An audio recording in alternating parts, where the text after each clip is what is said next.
Olá, boa Olá, noite. doutor, boa noite. Tudo bem? Tudo bem, graças a Deus. Graças a Deus. Olha, primeiramente, muito obrigada por ter aceitado o nosso convite. A gente está, assim, muito feliz. E as nossas seguidoras também, que estava realmente numa grande euforia, querendo, além de lhe conhecer, né, fazer parte dessa live, interagir juntamente conosco. E muito obrigada por essa oportunidade.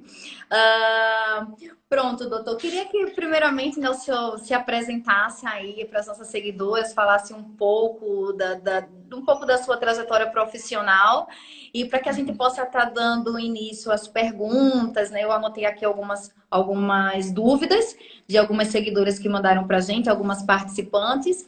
E é isso, passo a voz agora para o senhor. O meu nome é Paulo Costa, sou cirurgião plástico desde 1997. Pronto,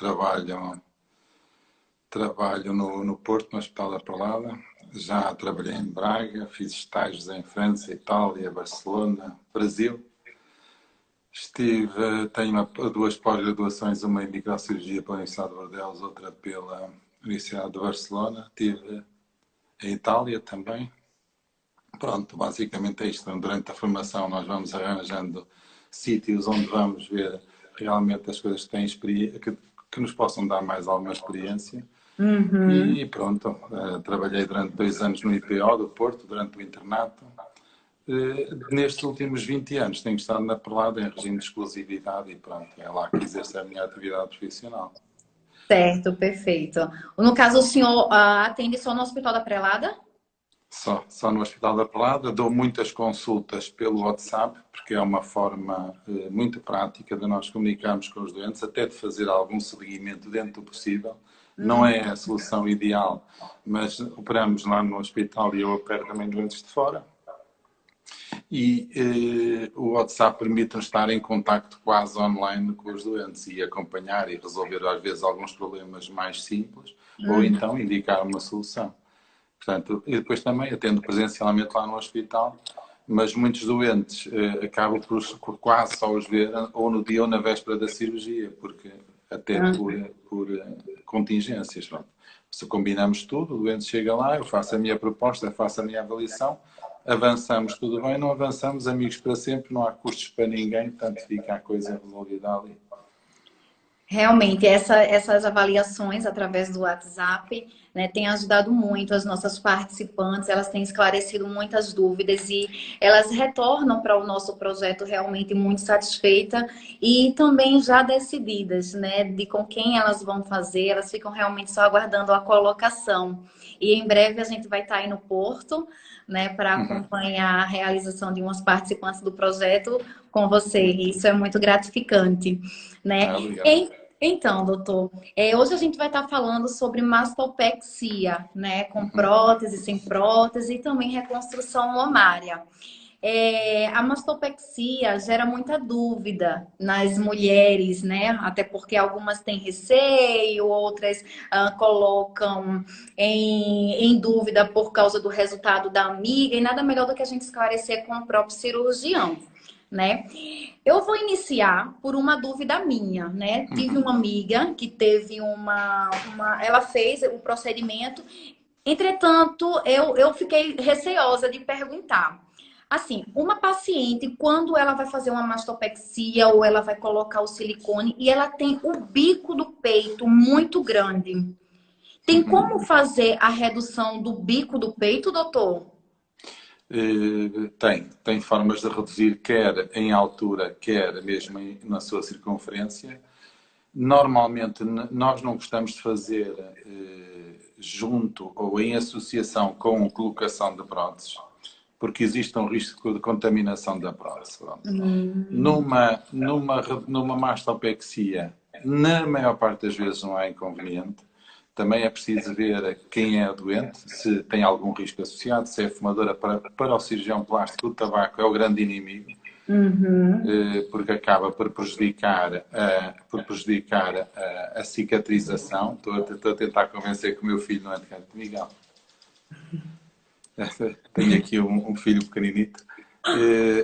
Portanto, é para nós o grande inimigo, é o que nos custa, é o que nos traz mais dissabores. Aliás, muitas das complicações que nós temos, que nós vemos na clínica privada, não só nossa como dos outros, não é? E isto é transversal. O tabaco acaba por ser a maior complicação, o fator de risco e que nos leva a maiores complicações. Fora isso, sendo uma cirurgia sem grandes intercorrências, poder-se-á fazer, mas a maior parte dos cirurgiões plásticos preferem guardar para um tempo posterior em que se pode fazer quase com anestesia local, um bocadinho de sedação, e reduz muito o risco. Ótimo, perfeito. Então, dúvida esclarecida. Realmente era uma dúvida que eu já tinha há bastante tempo, porém não tinha tido a oportunidade ainda de esclarecer. Em relação à mastopexia, doutor, corte, né? Porque assim, algumas mulheres elas pensam em fazer, elas precisam fazer, porém elas são muito receosas com o corte. Por quê?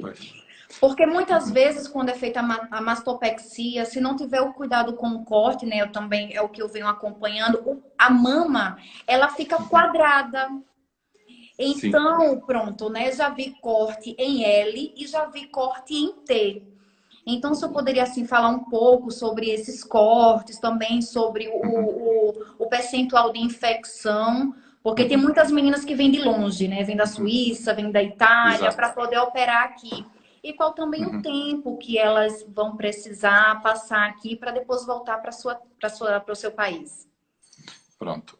A incisão depende principalmente do tamanho da mama, da flacidez do tecido. A petose mamária tem várias classificações. Uma petose mamária relativamente pequena pode ser corrigida apenas com a colocação de uma prótese, portanto, que é a melhor solução, porque é que tem menos cicatrizes e é que traz maior satisfação aos doentes. Só que, se a petose for muito grande, a colocação da prótese vai fazer com que a mama tenha dois planos. O plano da prótese, que está no sítio certo, e depois um plano mais abaixo, mais caído, que corresponde à mama. Portanto, nós temos que puxar a mama para cima.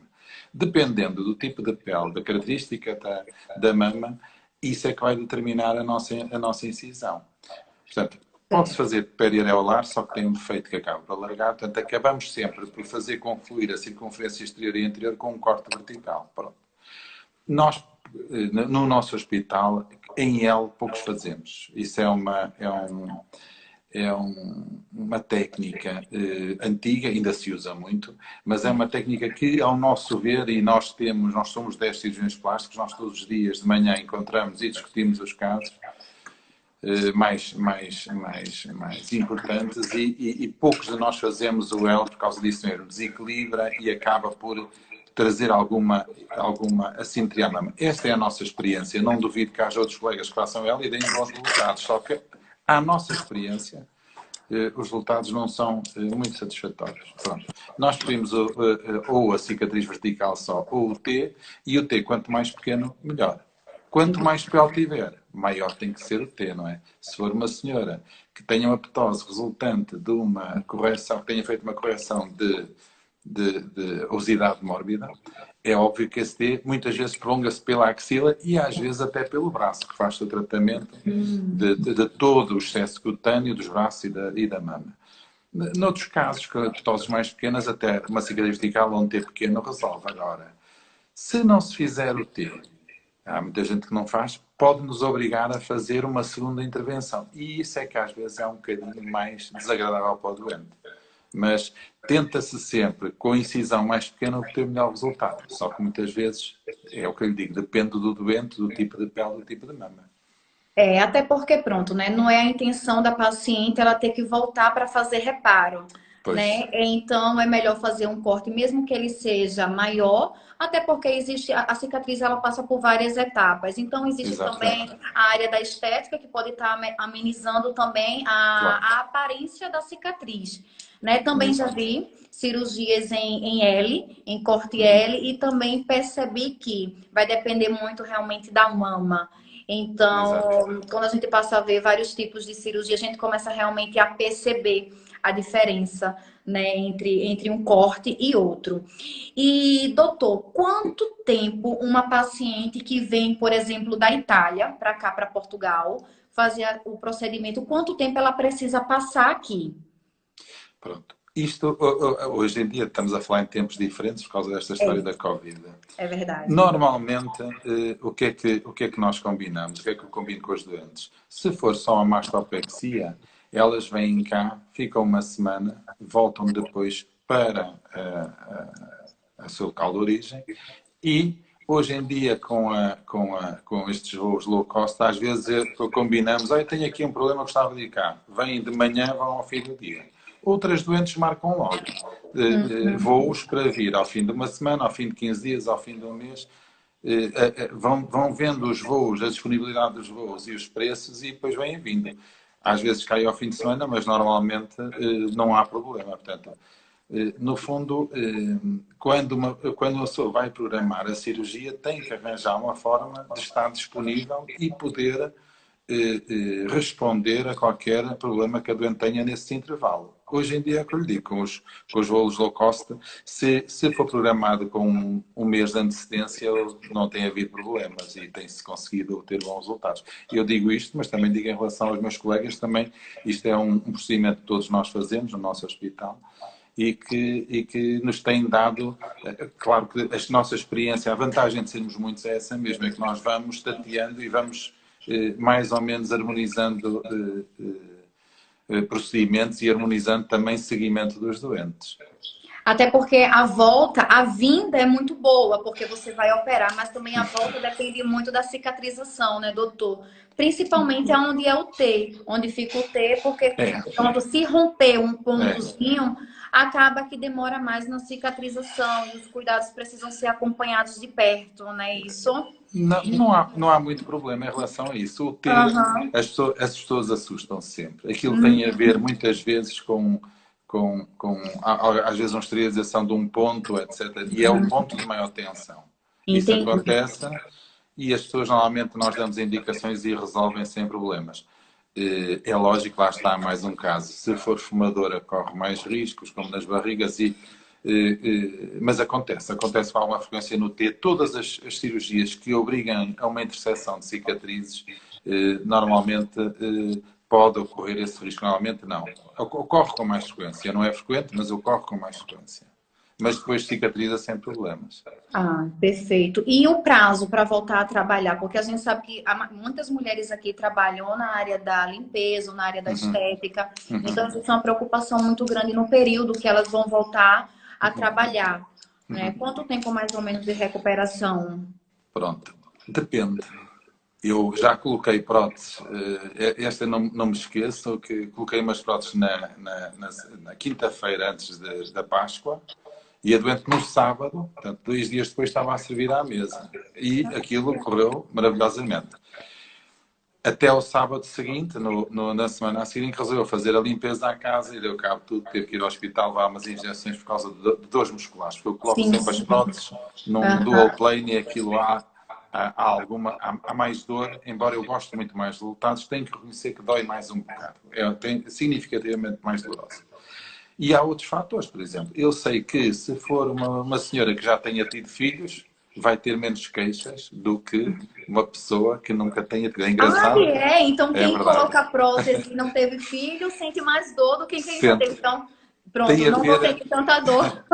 Tem a ver com o limiar da dor. O limiar da dor que nós vamos experimentando ao longo da vida é que nos vai estabelecer padrões. Ou seja, o parto, e principalmente o parto natural, as dores de parto, são das dores mais intensas que há. E isso estabelece um padrão. Eu tenho doentes que não acreditam, principalmente quando opero mãe e filha. A mãe faz a cirurgia sem grandes queixas e as filhas normalmente aquilo que sentem mais alguma incapacidade. Pronto, depende primeiro do doente. Segundo, depende da cirurgia. Umas próteses mamárias doem mais que uma redução a uma mastopexia. E as próteses mamárias doem tanto, têm um nível de dor tão elevado como a abdominoplastia. A abdominoplastia dói por causa da aplicatura dos retos. Portanto, ao suturarmos os músculos retos, e eu tenho um conceito que se é para apertar, é para apertar. Isso é maravilhoso. O resultado depois é magnífico. Tem que deixar realmente bem amarrado. E aí as doentes queixam-se um bocado. Aí estou seguro, enquanto numa mastopexia tenho doentes a trabalhar ao fim de 3, 4 dias, numa abdominoplastia 15 dias, 3 semanas, e se for uma cirurgia ainda maior, pode atirar um bocadinho mais. Também depende da resiliência do doente. Isso é muito bom que o senhor falou, até porque realmente é uma dúvida muito grande. A gente que já fez, né? Eu já fiz abdominoplastia há 3 anos atrás, a gente acaba que conversa com as meninas e elas perguntam muito se dói, né? Dói, Então, um pronto, tá bocadinho. respondido. Dói o Mas, abdômen porque tá costurado, né? Mas não a agora, cirurgia em si. exatamente. Agora, há formas. Nós temos temos anti-inflamatórios normais e temos associado com opiáceos. Os opiáceos e aquilo só tem como alguma complicação, é dar uma certa obstipação, mas aquilo tira efetivamente a dor. Um tratamento durante 1 a 2 semanas é suficiente e permite que o doente tenha uma vida quase normal.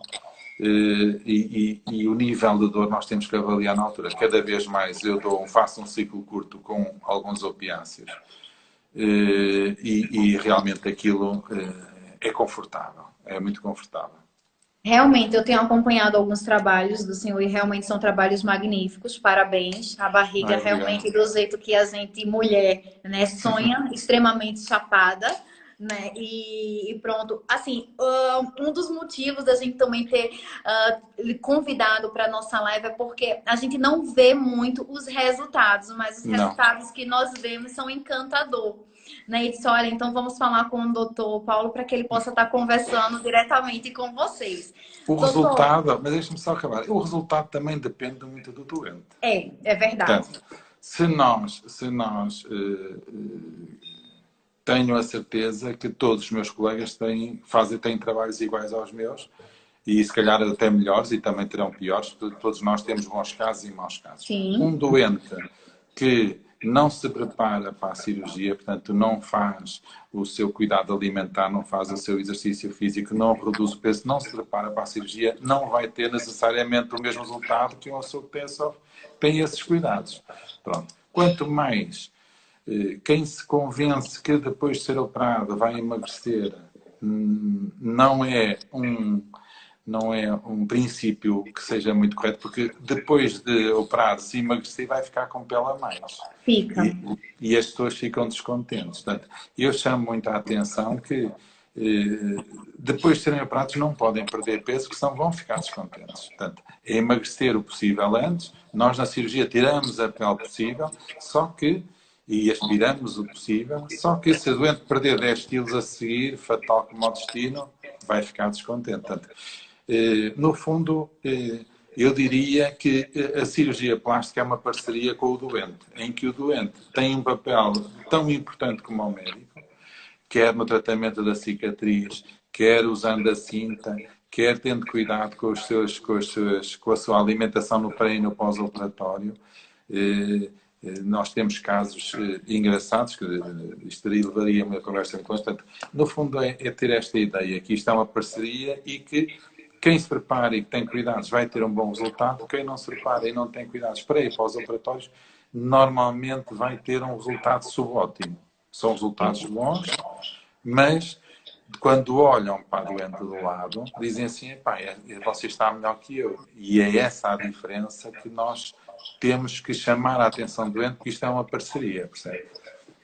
É verdade. Assim, eu tiro por mim, eu me operei, eu fiz abdominoplastia acima do peso. Não fiquei com um resultado insatisfatório, porque eu sempre tive muita consciência de como ficaria depois. Perdi 20 quilos e tenho sobra de pele nas laterais, justamente por isso. Né? A pressa de operar e não querer esperar emagrecer um pouco. Mas às vezes também há outro pormenor. Há doentes que depois da cirurgia se sentem mais motivados. Percebe? Foi o meu caso. E essas pessoas, é preciso adverti-las que, atenção, se você perder peso, depois vamos ter que fazer um retoque. Esse também porque é muito triste, e eu vejo isso pelas minhas doentes, que passam anos a fazer dieta e não encontram aquele estímulo necessário para se dedicarem mais a si e ao seu corpo. Eu chamo sempre a atenção que isto é um investimento que a senhora faz, é uma coisa cara, por isso, senhora, vamos maximizar isto de forma a ficarmos todos contentes. Mas É verdade. normalmente temos bons resultados e é satisfatório, tanto que as doentes, a maior parte, pelo menos, tem manifestado a sua satisfação. E isso é muito bom. Doutor, quem faz uma mastopexia precisa fazer drenagens? Isso é sempre um bocado, como é que eu lhe ia dizer? Tudo hoje em dia na medicina, a gente vê sobre o coronavírus, bem, já vimos 300 teorias. E as massagens é a mesma coisa. Pronto, é óbvio que uma massagem feita na cicatriz tem algum efeito. Tem algum efeito? Não, tem efeito. Tem efeito. Não é drenagem linfática, mas a massagem da cicatriz, a aplicação de um silicone, isso é importante. Não massajar muitas mamas, porque aquilo, nós, quando fazemos a mastopexia, há determinadas incisões que precisam de cicatrizar de determinada forma, mas sem dúvida a massagem da cicatriz começar às 3, 4 semanas e com alguma regularidade, quem cuida da cicatriz tem a longo prazo maior satisfação do que quem não cuida. Ok, ok. Em relação ao procedimento, né, na hora de, pronto, fazer a costura, o senhor usa cola ou realmente usa aqueles pontozinhos que são internos, quase não dá para perceber? É uma dúvida de uma seguidora nossa. Então, pronto, a cola nós não usamos, não temos grande experiência porque é uma... quando se faz, por exemplo, numa abdominoplastia, existe uma certa tensão. Nas mastopexias também, porque nós queremos que a mama tenha algum tónus, alguma rigidez. Por isso é que muitas vezes colocam uma prótese, é quando nós não conseguimos obter um tónus suficiente, mete-se uma prótese e isso aumenta a tensão. E, obviamente, a cicatriz fica com alguma tensão e nós já experimentámos a cola. A cola tem que ser associada a uma sutura intradérmica. A maior parte das colas são de metilmetacrilato. Portanto, tem um metilmetacrilato, não, tem outro componente que agora estou-me a esquecer, mas já lhe digo. E aquilo está associado a algumas... por exemplo, no rato está associado ao aparecimento de tumores. E não é muito do nosso agrado fazer isso. Há outros tipos de colas, mas normalmente, como obrigam normalmente a uma intradérmica, nós usamos intradérmicas, usamos uns steri-strips, que são aquelas tirinhas colocadas sobre a cicatriz. Sim.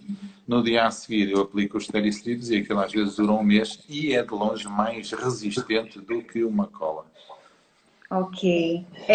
Algumas meninas, pronto, estavam conversando comigo essa semana e falaram em relação ao enxerto mamário com própria gordura, em vez de colocar prótese. O senhor recomenda ou pronto? Porque a gente sabe que colocar prótese e não colocar prótese realmente é uma questão... Algumas mulheres querem fazer realmente só por diminuir o tamanho da mama, por causa do peso. Né? E outras querem ter um colo bonito. E muitas vezes só com a mastopexia não fica. Né? Então, fala um pouco sobre isso, por favor. Nós, a certa altura, o nosso Sistema Nacional de Saúde resolveu, depois na sequência daquela complicação das próteses PIP, o nosso Sistema Nacional de Saúde resolveu portanto, reduzir condicionar muito a colocação de próteses, basicamente a doentes com patologia oncológica ou malformações congénitas da mama. E então nós tivemos que arranjar algumas soluções e uma delas foi o enxerto adiposo. Fizemos muito enxerto adiposo, nomeadamente para corrigir assimetrias mamárias. Vários problemas. Primeiro, no paciente fumador, o enxerto de adiposo não dá resultado. Acaba por reabsorver, tem a ver com a microvascularização, que é essencial para o take da gordura. Portanto, isso aí basicamente, à exceção da face. Na face o enxerto adiposo tem algum resultado. Na mama e, por exemplo, na região nadegueira, o resultado já é muito desfavorável. Em relação ao take, ou seja, ao pegar do enxerto adiposo, é muito variável. Ou seja, se nós injetamos 200 centímetros cúbicos e for reabsorvidos 100, ou se injetarmos 500 e for reabsorvidos 250, é obviamente que a doente vai ficar insatisfeita. Portanto, nós não conseguimos prever de início como vai ficar no final. Esse é o primeiro problema. Entendi.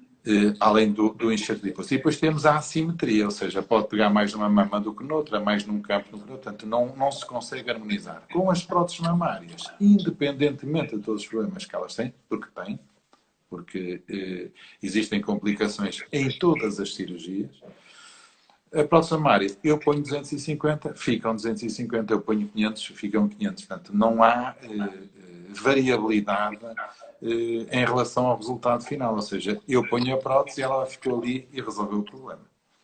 Entendi. E o enxerto adiposo tem outro fator interessante. Na reconstrução mamária, na mama irradiada, o enxerto adiposo tem a capacidade de aumentar a vascularização da pele. E nós usamos muito, nós usamos em cicatrizes, usamos em úlceras, usamos na reconstrução mamária para aumentar a vascularização e a qualidade da pele. E o que é certo que antigamente, na reconstrução mamária, na pele irradiada, nós não podíamos pôr expansores, não podíamos pôr próteses. Neste momento fazemos 1 ou 2 ciclos de injeção de gordura e a seguir colocamos o expansor e a pele consegue expandir sem nenhuma dificuldade. Portanto, o enxerto adiposo tem, neste momento, é dos materiais biológicos mais usados. Nós tínhamos uma parceria com a Universidade do Minho, em que fornecíamos dadores, depois de preenchido o termo de consentimento, gordura humana, e essa gordura está a ser estudada para conseguir, portanto, tem células pluripotenciais, as tais que conseguem aumentar a vascularização e conseguirão, eventualmente, daqui a uns anos, produzir um órgão a partir dessas células pluripotenciais, só para ver a importância que a gordura tem, não só na cirurgia plástica, como também na engenharia, neste caso, uma empresa na Universidade de Polímeros, da Universidade do Minho. Ok. Doutor, em relação ao desmame, né? Porque pronto, tem gente que tem um bebê, por exemplo, de 6 meses, ainda está amamentando. Qual é o período de desmame, após o desmame, para poder estar fazendo, ou colocando a prótese, ou fazendo a mastopexia? E se existe algum risco? Pronto. Normalmente o que está escrito, o que é mais ou menos aceito é 9 meses a 1 ano depois do parto. Obviamente que a senhora estiver a amamentar, isso vai prolongar. Porque enquanto há o estímulo para a produção de leite, a mama vai estar aumentada. O que eu normalmente aconselho é esperar 6 meses. 6 meses e ver a redução da mama. Imaginemos, se a senhora continua todos os meses a mama a reduzir de tamanho, ela percebe-se pouco, mas vai percebendo do espaço, acha que estabilizou ou não estabilizou. Se estabilizou, podemos pensar. Okay. Porque há uma coisa que nós temos que lembrar. O importante da mama é a função para a qual ela existe, que é a amamentação. E, portanto, nós temos que deixar que ela volte ao seu status normal, portanto, pré-amamentação. Normalmente vai ter aquela ptose, vai ter aquelas alterações típicas. E temos que esperar que esse resultado se estabeleça para depois operar. Ok, então, respondida a pergunta de Carlene, nossa participante. Pronto. Então é isso. Doutor, me tire só uma dúvida. O senhor até, quando nós fomos para o Porto, o senhor até me explicou sobre isso, mas eu já não me recordo. O método para colocar a prótese é por cima do músculo ou por baixo? É uma pergunta que tem sido feita e eu já não me recordo nem até para responder às meninas. Pronto. Basicamente, quando as próteses apareceram, começaram a ser colocadas por cima do músculo. Eram em mamas atróficas, portanto, graus de ptose relativamente elevados e colocavam a prótese à frente do músculo. Com essas próteses, o que acontece é que estavam com aquela forma de bola. Certo. E então, houve 2 caminhos. As próteses diferentes, que são aquelas próteses anatómicas, que têm o inconveniente de rodar, que esse é o grande problema das próteses, que são, porque elas no fundo acabam por ter alguma capacidade de rodar. Hoje em dia já há menos, porque cada vez menos nós aconselhamos a fazer massagem às próteses mamárias, portanto, nós pomos as próteses e durante 2 meses o sutiã não mexe nas mamas, portanto, mas existe sempre o resto dela a rodar. A outra solução, com essas próteses anatómicas, a outra solução foi descobrir outras formas de colocação. Existem a totalmente submuscular, que é usada, por exemplo, na reconstrução mamária, ou se tenta que ela seja totalmente submuscular. E existe a subfacial, que é uma técnica que alguns colegas usam, mas que há um trabalho engraçado que diz que não há muita diferença em relação à colocada debaixo da glândula, e há a dual plane. A dual plane tem a vantagem da submuscular, ou seja, dá um colo harmonioso sem aquela projeção anterior, mas também permite que a mama projete, porque debaixo ela fica só debaixo da glândula mamária. Portanto, permite uma expansão e, na minha opinião, nós temos que sempre pensar nisso, na minha opinião, que dá melhores resultados. Eu acredito que cerca de 95% das próteses que eu coloco são dual plane, que é a tal que dói um bocadinho mais, mas que a longo prazo, na minha opinião, dá melhores resultados. Mas em relação à dor, a gente, mulher que quer realmente ficar bonita, a gente suporta. Dói, a gente se reclama, mas a gente suporta. Não, é o que eu lhe digo, com os opiáceos, porque uma pessoa tem sempre alguma relutância com os opiáceos por causa dos problemas que houve e tudo. Mas realmente com a utilização da codeína nós temos tido bons resultados e é suportável, é suportável. Ok. Em relação à mastopexia, acredito que a gente já falou tudo, né? Não se tem tanta coisa para falar na mastopexia, porque é um procedimento não tão, pronto, assustador, né? Mas eu acredito, deixa eu só dar uma olhadinha aqui, eu acredito que só ficou uma dúvida, acredito que não, tá tudo ok. Em relação, doutor, agora à reconstrução mamária. Né, a gente tem recebido alguns contatos de algumas meninas que tiveram câncer. Então, algumas delas até falaram sobre o seu trabalho e, por incrível que pareça, eu vi uma reconstrução mamária sua. E realmente, assim, fiquei impressionada, porque além de ficar muito bonito, o senhor também fez o bico do peito. E eu fiquei assim, porque pronto, uma mulher que teve câncer, uma mulher que passou por tantas cicatrizes, por tantos traumas, e naquele momento poder olhar para a mama e ver a mama reconstruída e ver o bico do peito, né? Realmente é algo que, pronto, é uma gratidão muito grande que ela vai ter para sempre. Doutor, em relação à reconstrução mamária, né? Porque a gente sabe que quando faz a retirada da mama, ela não tem pele, né, para fazer. Da onde é retirada essa pele? Quais são os riscos? Fala um pouco para a gente, por favor. Pronto. Nós temos, basicamente, a reconstrução mamária divide-se em dois grupos. A reconstrução mamária imediata e a secundária ou tardia. Na reconstrução mamária imediata, ou se coloca logo uma prótese, depende se é uma técnica poupadora de pele, se não é, mas vamos deixar a reconstrução imediata porque nós no nosso hospital não fazemos, mas é interessante, se calhar vou falar um bocadinho porque é interessante para as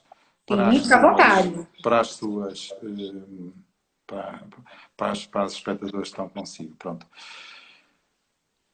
Começa tudo pelo tamanho do tumor e pela abordagem inicial. Portanto, um tumor que seja menos de 2 centímetros, em princípio, terá indicação para uma biópsia e, a partir daí, fazer exercício. Faz-se uma quadrantectomia com conservação da pele e exerce o tumor e radioterapia subsequente. Nos tumores maiores, o que se tem feito é quimioterapia neoadjuvante.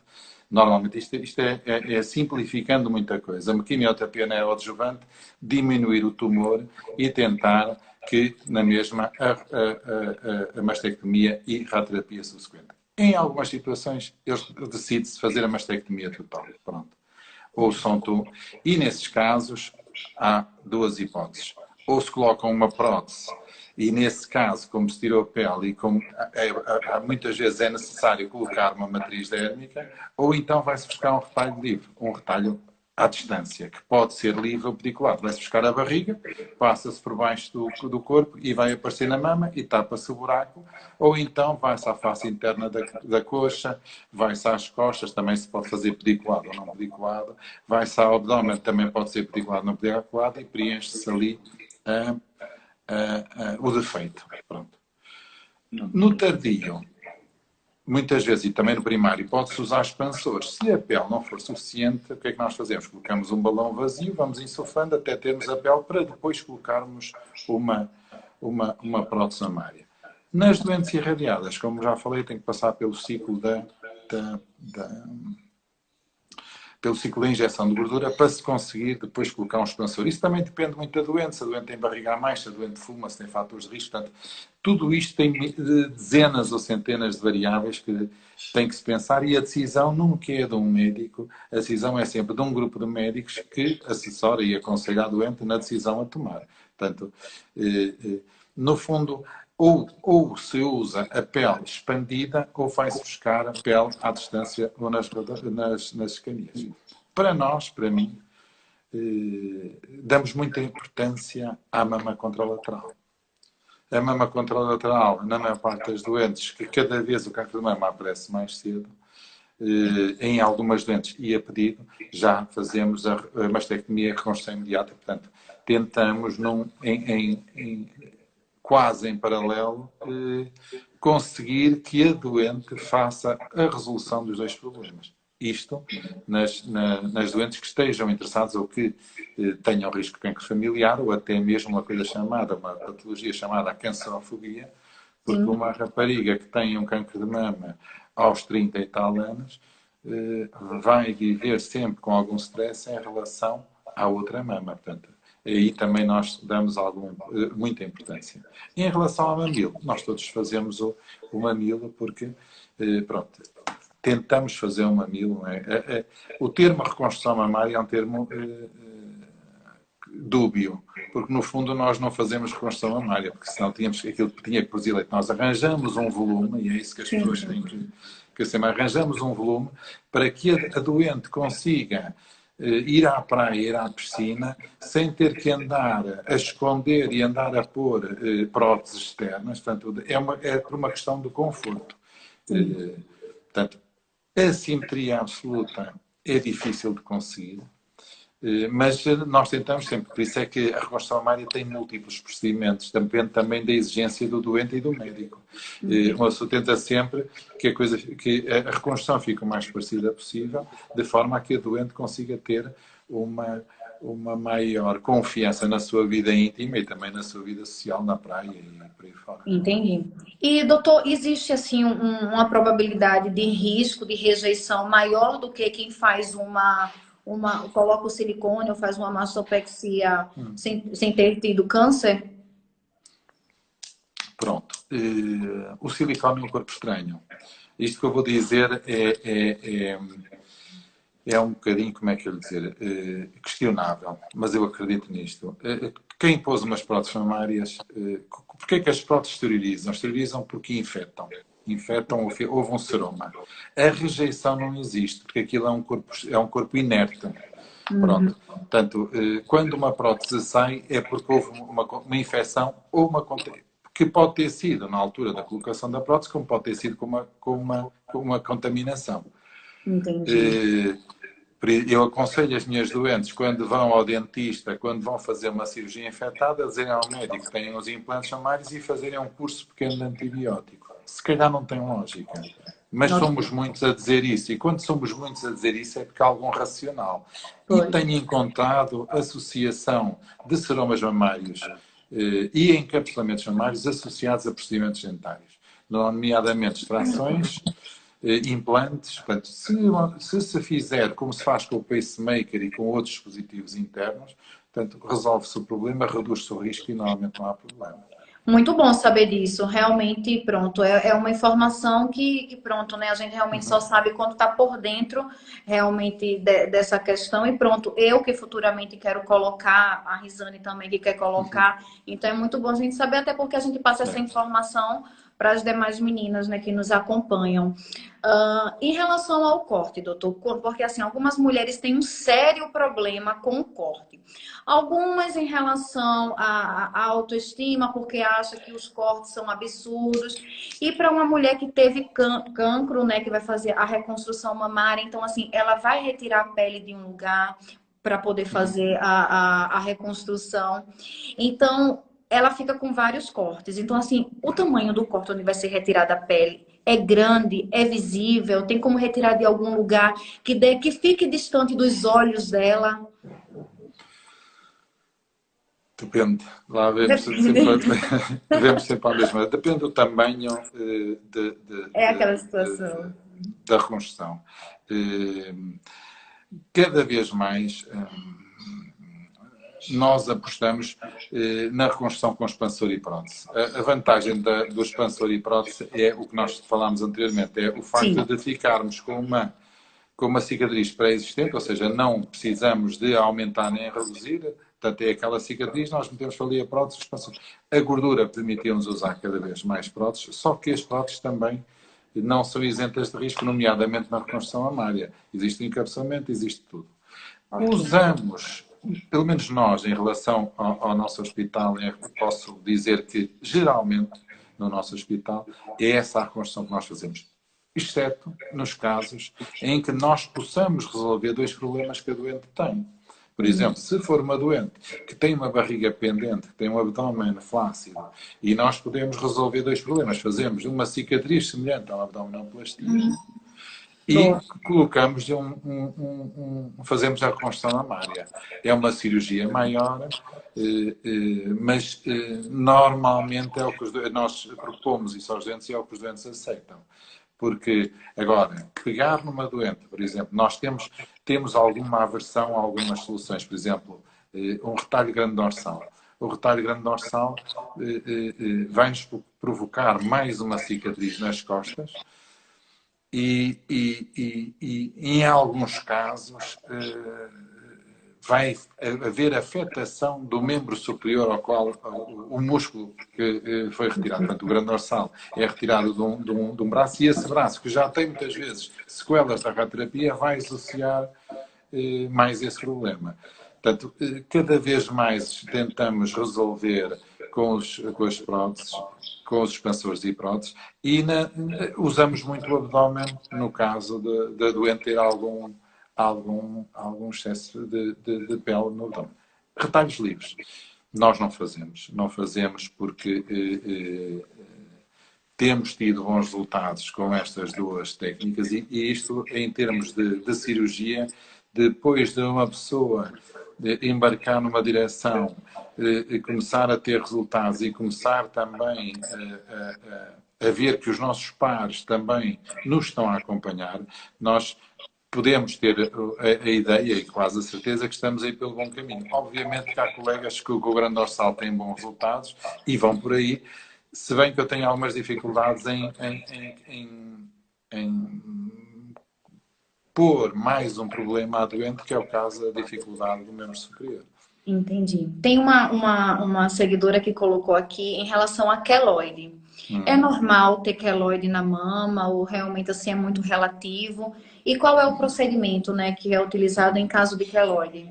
Pronto. O queloide como é que eu lhe ia dizer? Muitas vezes imprevisível. Mas nós sabemos que no triângulo entre os ombros e o umbigo, ou a região púbica, depende, é a zona mais frequente das cicatrizes queloides. Pronto. A partir daí, nós temos a história familiar, temos o caráter rássico, nós sabemos, por exemplo, que os indivíduos de origem africana e os indivíduos nórdicos, loiros de olhos azuis, os dois extremos, as duas extremidades, o espectro racial do nosso... portanto, os mais dispares acabam por ter o mesmo problema, que isto é mais uma lição que nós damos aos racistas, mas pronto, acaba por ter a sua graça. É que no fundo somos todos iguais. Sim, sim. E o queloide aparece em toda a gente, mais frequentes nesses dois grupos étnicos, mas aparece em todos. O tratamento que nós fazemos, que nós usamos, há múltiplos. Desde o fator de necrose tumoral, desde os corticoides, desde a excisão, radioterapia. O que é que nós oferecemos ao nosso doente todos os dias? Primeiro, a compressão, a utilização no pós-operatório do silicone. Se a cicatriz continuar a progredir, nós usamos os corticoides. Os corticoides podem dar uma atrofia muito marcada. Como é que nós diagnosticamos e isso é que é o importante. O que é uma cicatriz coloide? É uma cicatriz em que o nosso organismo não reconhece o final da cicatrização. Continua a produzir cicatriz e ela torna-se exuberante. Pronto, torna-se, ultrapassa o limite da cicatriz. O que é totalmente diferente de uma cicatriz hipertrófica. A cicatriz hipertrófica tem um bocadinho de relevo, mas não ultrapassa os bordos da cicatriz. Pronto.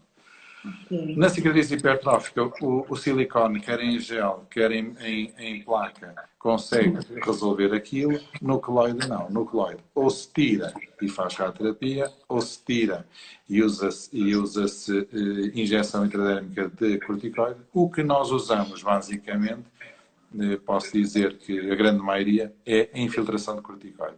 A infiltração de corticoide tópica, nós infiltramos na derma o corticoide, aquilo tem um efeito antiproliferativo e acaba por reduzir o queloide.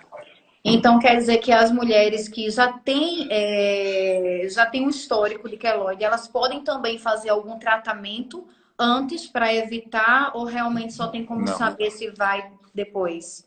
Não, nós temos que no pós-operatório acompanhar essa doente com o silicone, como necessário começar com a administração de corticoides de forma a impedir o crescimento. Existe uma evidência científica em que a compressão feita com o silicone acaba por impedir o crescimento anárquico das fibras de colagênio e, portanto, tem algum efeito.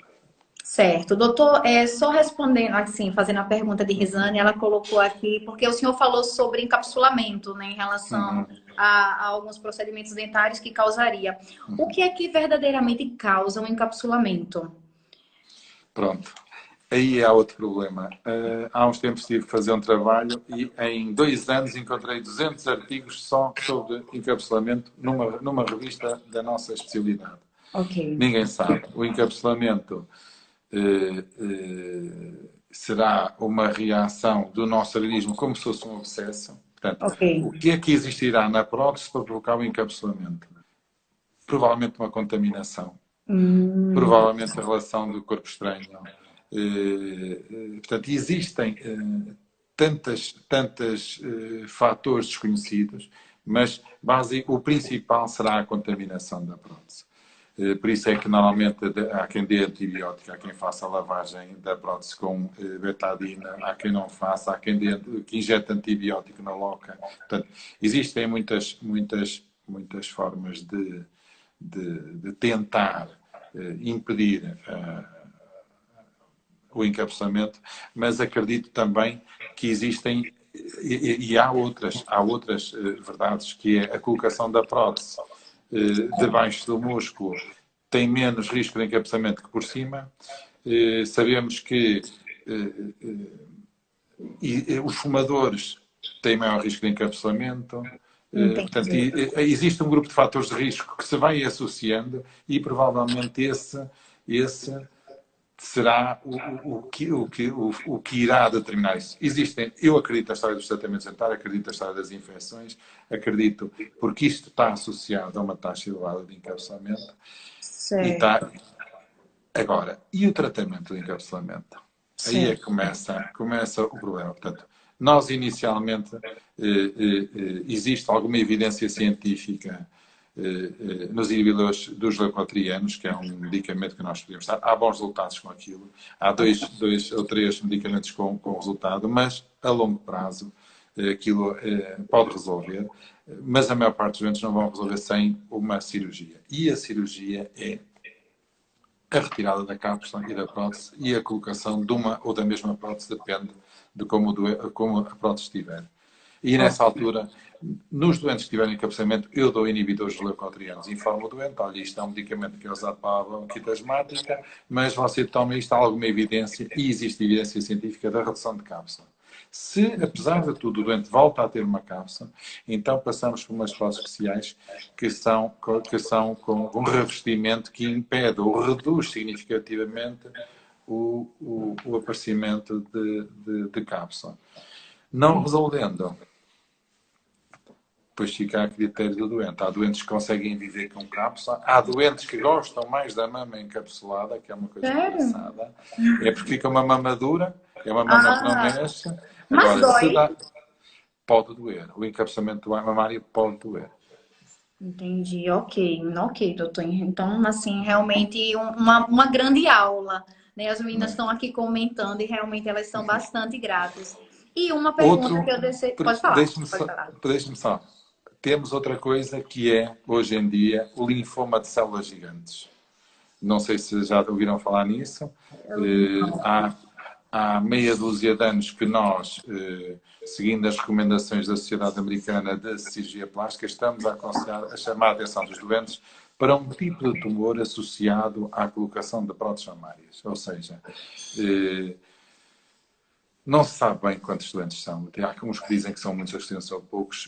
E existirá o aparecimento de um tumor associado, pensa-se, à fricção da prótese dentro do seu envelope. Por isso é que cada vez menos fazemos massagem na prótese após colocação da prótese. Para quê? Para que a prótese fique imóvel. Isso é muito importante. E a vigilância das próteses. Por isso é que é importante, muitas doentes, que se calhar algumas espectadoras estão aqui a ouvir, nunca mais foram ao médico. É importante ir ao médico uma vez por ano, é importante fazer todos os anos uma ecografia. Pode não ir ao cirurgião plástico, vai ao médico de família, faz a ecografia. Se houver seroma, tem que ir ao médico. Se aparecer um seroma, aparece ocasionalmente seromas associados a traumatismos.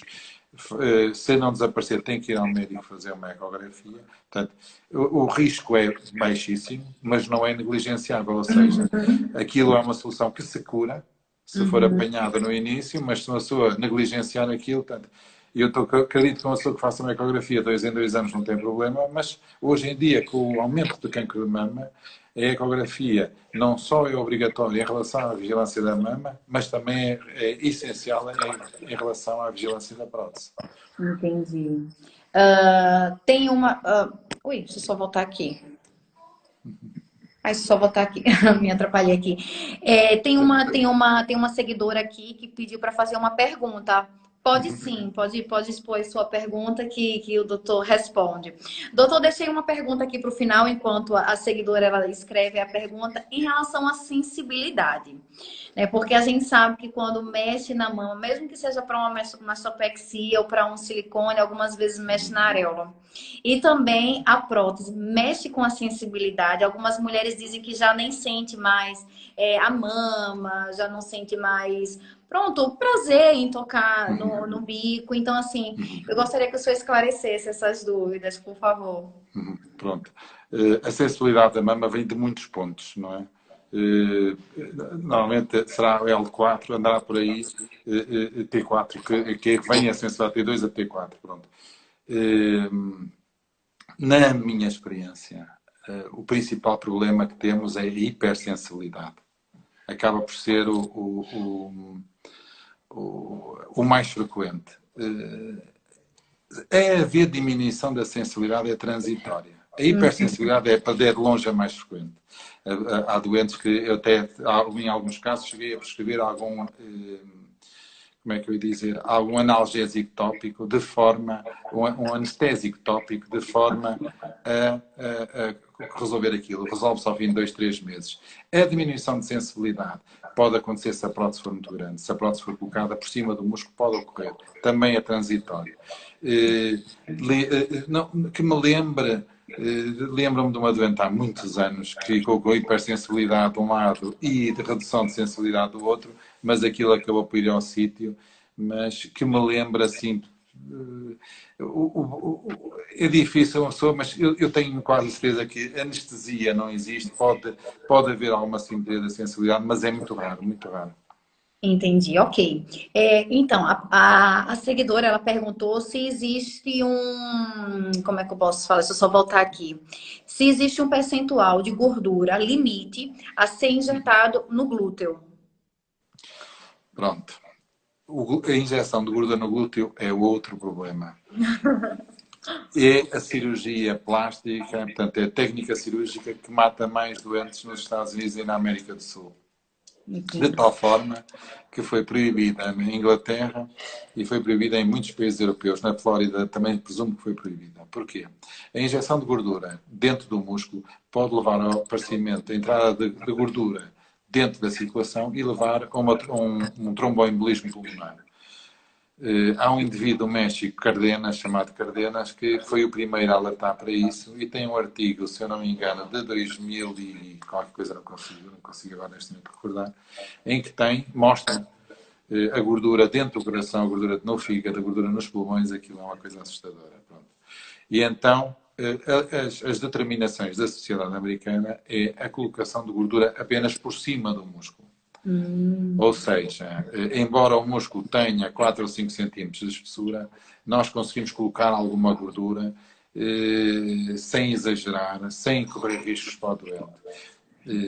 Porque o problema da cirurgia plástica no campo da estética é que os nossos doentes não são doentes, são até muito saudáveis. Verdade. Mas se a coisa correr mal, podem ficar mesmo doentes. Portanto, existe um princípio da medicina que é o primo non nocere, que é em princípio não fazer mal, leva-nos a ter algum cuidado e alguma moderação com algumas técnicas e alguns princípios. Se me disserem que realmente compensa o risco de alguém morrer para aumentar os glúteos, eu acho que não compensa.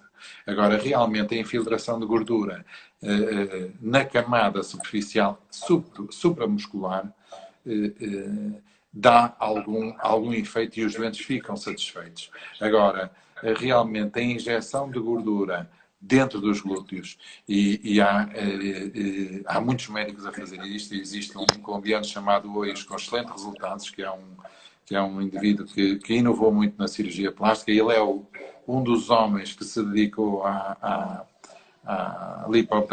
lipoaspiração HD, 4HD, HD, 3D, portanto aquilo tem muitos nomes.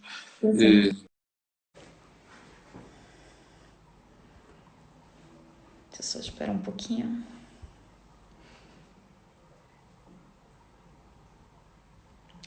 Então, meus amores, a live caiu porque existe um tempo limite de apenas 1 hora para live no Instagram, tá? E a live ela foi interrompida.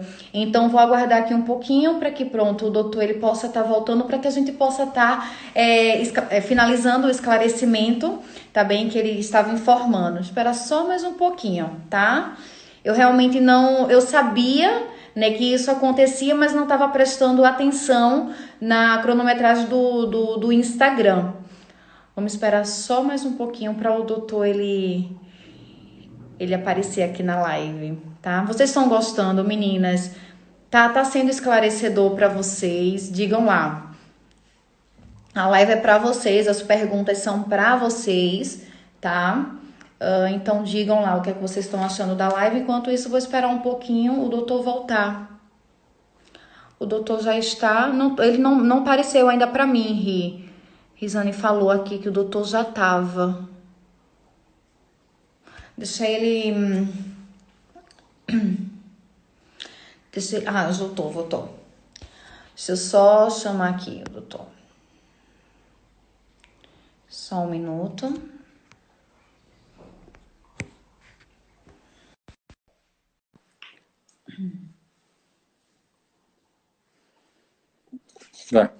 Peço desculpas, doutor, eu não vi, não estava vendo o cronômetro do Instagram, porque é realmente só 1 hora de live.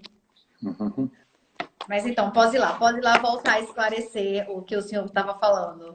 Portanto, a injeção de gordura tem esse inconveniente, o risco, na minha opinião, ultrapassar, como é que eu ia dizer, o razoável para uma situação destas. Não há resultados estéticos que justifiquem a perda de uma pessoa, não é? Se nós já somos, se nós já pusemos tanta legislação para não fazer, para proteger o doente, proteger tudo o que é seres vivos, não tem lógica com tratamentos surrealistas. E eu nisso, nós injetamos muita gordura, sempre com cuidado. Agora, tenho colegas que injetam, e não sou eu que vou julgar, eu tenho que seguir as indicações dos que nos dão os guidelines, que nos dão as linhas de tratamento, e realmente tenho que concordar com eles, nada justifica. Existem lá seus riscos, né? Então, assim, tem profissional que se preocupa mais, outros realmente excedem um pouquinho, mas olha, cada um corresponde em relação do seu erro, né? Pronto. Tem uma seguidora aqui que ela falou que ela tá com 75 quilos. E quantos quilos ela precisaria perder para fazer a abdominoplastia? Ela não colocou a altura, ela só colocou realmente o peso. Pois, pronto. O importante é a correlação. Portanto, existe uma forma simples de resolver, que é correlacionar a altura com o peso. Mas isso não dá-nos um resultado relativo. 1,60 m, 75 kg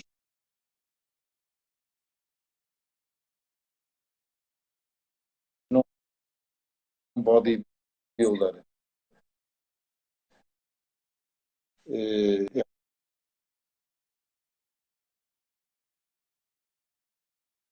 uma coisa.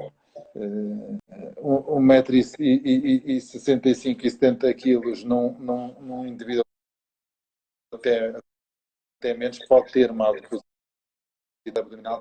Nós não conseguimos estabelecer um valor. Existe a prega cutânea, que acaba por ser o mais aproximado, mas nós não usamos. Normalmente, um IMC abaixo de 27 é o ideal para ser operar uma pessoa. Ela colocou aqui 1,63 m. E 75 quilos? Isso. Depende da composição dela. Se tiver um corpo atlético é uma coisa, se tiver outro tipo de fisionomia será outra. Mesmo num corpo atlético, a perda de peso pré-cirurgia dá-nos alguma margem, como nós falámos há bocado, no resultado final. Não é?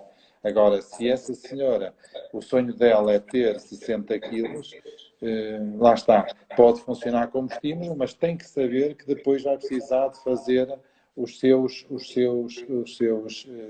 acertos, não é? E é isso que depois tem que se conversar com a doente e explicar.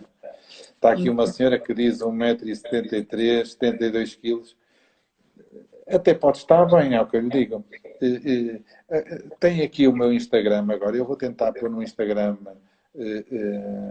o meu número do WhatsApp e o mail, para depois algumas perguntas que venham a ter, eu possa responder. Ótimo. Eu posso também, vou colocar essa live, eu estou gravando para colocar no nosso Facebook, que pronto, temos lá seguidores que não têm Instagram. Então, para elas não ficarem limitadas a assistir essa live, vou colocar lá e posso estar colocando o seu contato com a sua autorização. Não, esteja à vontade. Pronto. Obrigada. Isso é uma... Lá está. O que é que eu peço normalmente às doentes? São 6 perguntas, que é o peso, a altura, a idade, o tabagismo, que é muito importante as pessoas responderem a sério, não é? Serem sinceras, porque depois quem vai sofrer é o doente. É verdade. O tabagismo, o número de filhos e as doenças prévias. E depois as fotografias da área a operar sem mostrar a cara, que é muito importante.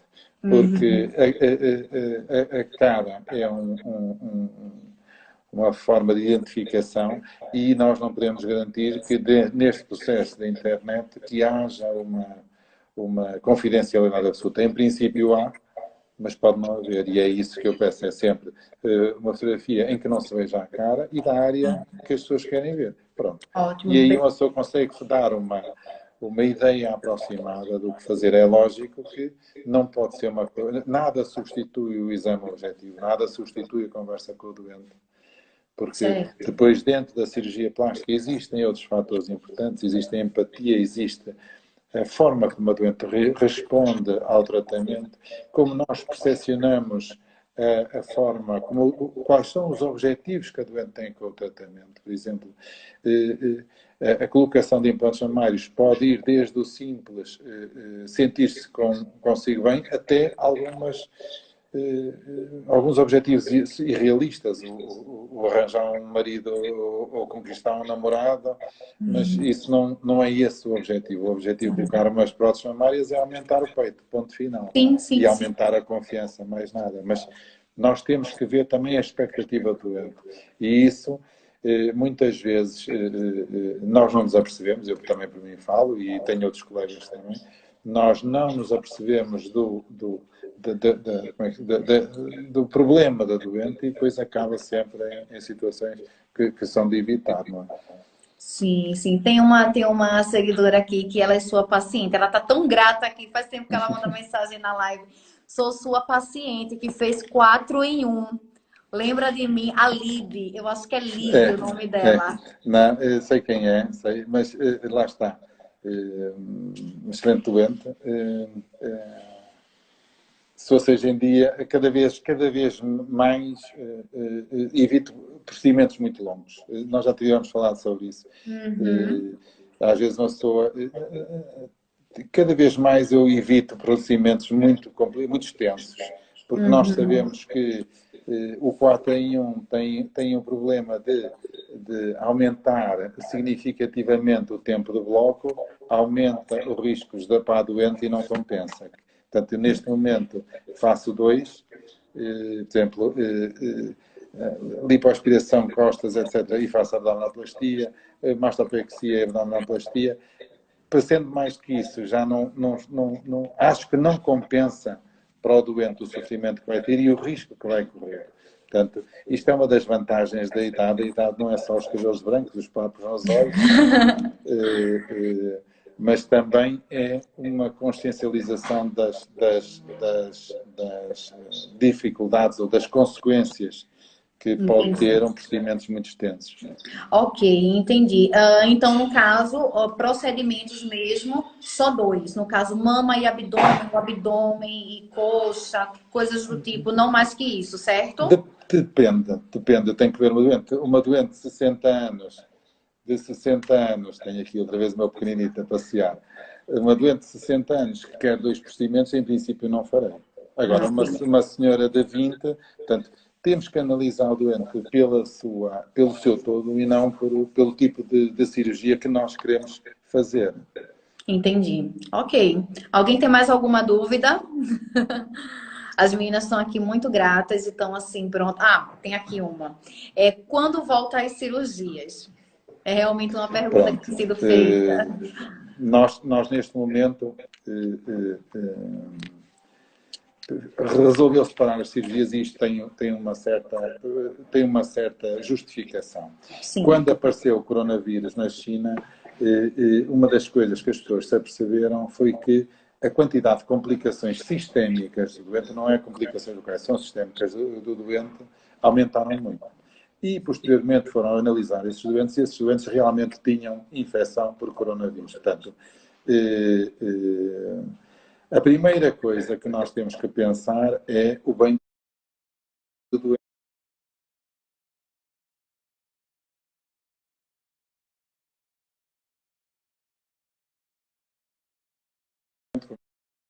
Já falámos até agora, não é? Havendo riscos para o doente, não se opera. E o coronavírus pode constituir um risco. Portanto, nós, neste momento, estamos a estabelecer lá no hospital uma forma de estabelecer procedimentos, como é que o doente vai entrar, vai fazer ou não teste de coronavírus. Portanto, nós provavelmente vamos ter que fazer teste a todos os doentes, dependendo do tipo de cirurgia. Os outros, alguns poderão só passar pela história, mas tendo anestesia geral, obrigatoriamente vão ter que ser testados para o coronavírus. Isso está tudo a ser discutido, não é só um hospital, é a própria Direção-Geral de Saúde, é as próprias sociedades médicas da cirurgia plástica, quer da Europa, quer dos Estados Unidos, que nos servem de referência, de forma a que nós não tenhamos necessidade ou corramos o risco de pôr em risco a vida das pessoas ou a saúde das pessoas. Portanto, só quando tivermos a certeza que os procedimentos podem ser feitos sem riscos para todas as partes, é que nós vamos avançar então com isso. Portanto, ainda está tudo muito no início. E assim, eu fico até grata pela resposta, porque tem muitas participantes até do projeto, seguidoras, meninas, como a gente segue muito as páginas de cirurgias plásticas, meninas que estão até em depressão. Então, assim, elas estão vendo só apenas o resgate da autoestima em relação a fazer a cirurgia, mas elas não estão pensando no pós-operatório, que elas, pronto, podem até chegar a falecer em caso ser contaminada por esse vírus, porque, na verdade, ninguém sabe realmente como é. Então, pronto, muito obrigada pelas explicações, doutor. Alguém tem mais alguma pergunta, meninas? Já faz 1h20 de live. Doutor, muito obrigada. Não, há aqui uma pergunta obrigada. Então pode pergunta. responder, sinta-se à vontade. A cirurgia não há abdominoplastia, pronto. Se é com anestesia Raki ou geral, depende. Por exemplo, nós temos sempre que possível, os nossos anestesistas decidem pela Raki, porque a Raki tem uma vantagem, o doente continua a respirar por si só e reduz, afeta menos o retorno venoso sanguíneo da parte inferior, portanto, do todo o corpo ao coração. Ou seja, quando existe uma pressão positiva que é administrada por um ventilador, na anestesia geral, os pulmões são insuflados e, portanto, o retorno venoso que é favorecido pela inspiração, esse retorno venoso não existe. Reduz a velocidade e existe maior risco de tromboembolismo. Nós temos baixíssima taxa de tromboembolismo, apesar de usarmos os heparines de baixo peso molecular e temos muitos outros cuidados, nós temos muito baixa. Isso também graças à raquianestesia. Ok.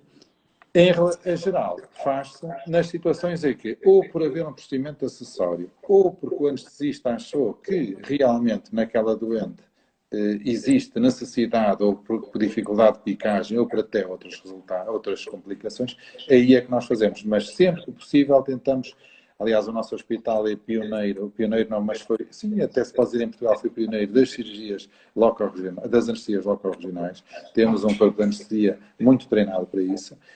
São formadores da Sociedade Portuguesa de Anestesia e de Anestesia loco-regional, portanto, têm muita experiência e eles ficam ao cuidado deles sempre a anestesia e normalmente é essa, é a loco-regional.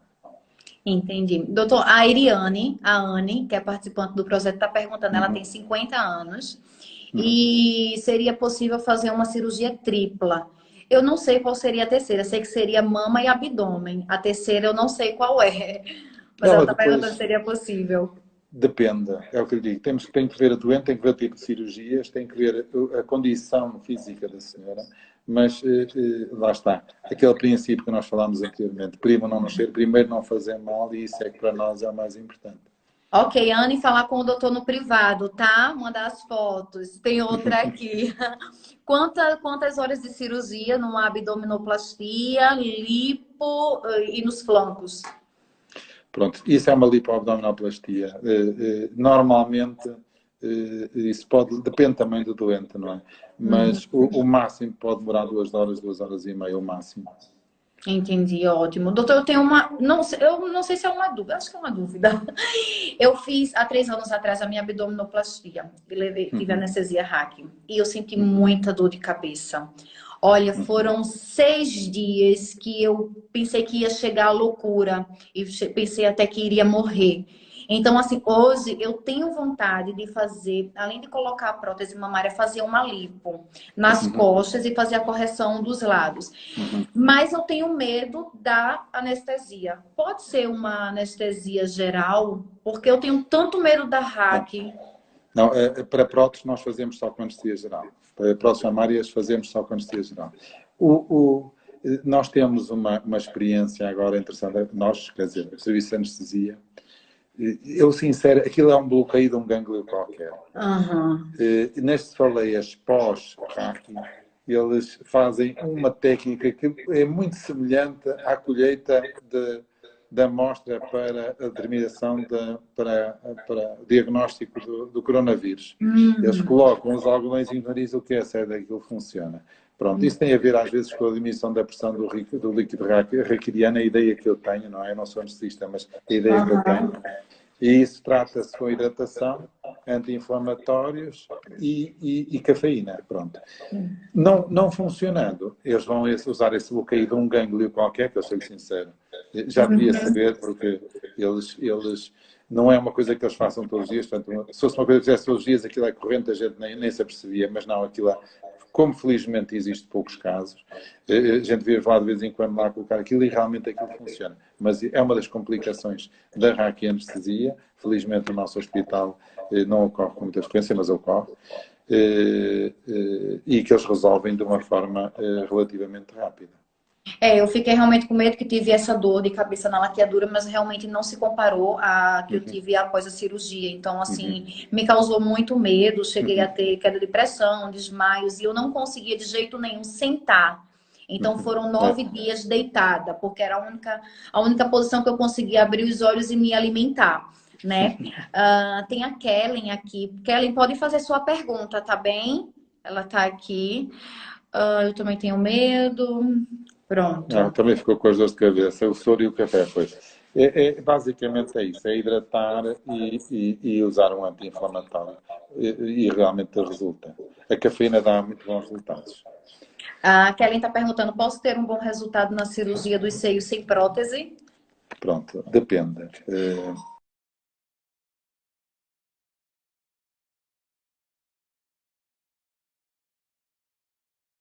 Na adolescência, portanto, no início da vida adulta, a mama terá constituída basicamente por 80% de tecido mamário e 20% de gordura, e esta relação vai se invertendo ao longo dos anos. Portanto, uma pessoa que faça a mastopexia aos 20 anos, aos 40, 50, vai ter uma petose mamária novamente. No Brasil e nos países sul-americanos usa-se muito a colocação de uma prótese para tentar aumentar como é que eu ia dizer, a tensão mamária, ou seja, aumentar a pressão, a densidade mamária, portanto, colocando uma prótese. Mas volta a existir isso. Portanto, nós temos que nos lembrar que na involução mamária, essa transformação em gordura vai fazer com que, mais tarde ou mais cedo, essa petose mamária se volte a repetir. Aliás, nós vemos nos doentes operadas, que nós operamos há 20 anos, quando aparecem agora, apesar de terem feito mastopexia, depois vem a menopausa com o aumento de adiposidade das mamas, até crescem em alguns casos. Portanto, é muito variável. O resultado é bom no imediato. Agora, se dali a 20 anos vai se manter, isso é que é o É porque a complicado. pele também, né? Ela dá aquela cedida, então assim tem o pós, né? Em relação aos exames, tiveram algumas participantes até do projeto que fizeram lá seus exames e gostariam de saber quanto tempo o exame depois de feito, né? Ele vale para poder estar realizando a cirurgia, ou quanto tempo vale fazer o exame antes de marcar o procedimento? Quanto mais perto for, melhor. Eles têm normalmente uma validade, estando normais, não é? Uma pessoa faz umas análises que são normais, essas validades, em princípio, podem ser aceitas durante 2, 3 meses. Mas o bom é que sejam com 15 dias de antecedência. Isso é que será o prazo mais aconselhado. Ok, pronto. Tem ali está perguntando aqui, quanto tempo pode retornar ao trabalho depois do procedimento? Depende, é o que eu disse já, depende do doente e depende do procedimento. Se for, por exemplo, uma circular do tronco, que nós fazemos muita cirurgia pós-bariátrica, nós temos um serviço de cirurgia geral que faz muita cirurgia bariátrica, portanto faz sleeves, faz bypasses. Uma cirurgia bariátrica às vezes é um mês e tal, depende, porque é uma cirurgia muito extensa e que é passível de algumas complicações, mas um mês e meio já podem passar a trabalhar. As próteses dependem, diga. Entendi. O senhor também faz cirurgia, faz bariátrica? Não, nós tratamos as sequelas de cirurgia bariátrica. Nós temos um serviço de cirurgia geral com 4 elementos, eles fazem muita cirurgia, fazem bypass, fazem sleeves e depois, na sequência desse emagrecimento, Então nós vamos lá reparar as sequelas. Ok. Perfeito, então, doutor. Olha, muito obrigada, viu, por ter disponibilizado o seu tempo, esclarecendo todas as dúvidas, assim, uma gratidão gigantesca. Esclareceu até as minhas dúvidas também. E olha, foi um grande aprendizado, tá? Um prazer falar com você mais uma vez e muito em breve vamos estar aí apertando as mãos, porque algumas realizações também irão para suas mãos e a responsabilidade para o resgate da autoestima passará a ser sua. Né? E eu sei que elas vão ter o melhor resultado, porque eu acredito no seu trabalho e admiro muito. E é isso. Muito obrigada. Obrigado pelas perguntas e obrigado a todos. Obrigada, doutor. Até mais. Tchau, Até tchau. mais vezes. Tchau.